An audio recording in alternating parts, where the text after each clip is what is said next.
सरकार के खिलाफ 8 अक्टूबर को महापंचायत होने जा रही है। हाथरस को लेकर के होगी ये महापंचायत। राष्ट्रीय लोक दल के जयंत चौधरी की क़यादत में होगी ये महापंचायत। मुजफ्फरनगर में ये महापंचायत की जाएगी और लोकतंत्र बचाओ के बैनर तले ये महापंचायत रखी गई है।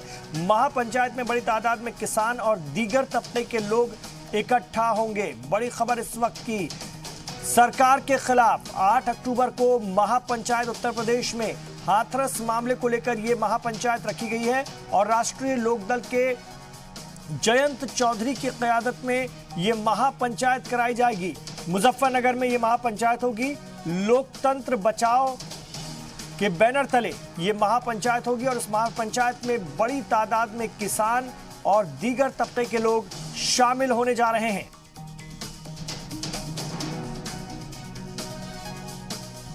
आपको बता दें कि हाथरस मामले में भी जयंत चौधरी पर लाठीचार्ज किया गया था और उनके साथियों पर, उनके कारकुनान पर भी लाठीचार्ज हुआ था और इस पूरे मामले से वो काफ़ी अफसरदा हैं, धरने पर भी बैठे थे।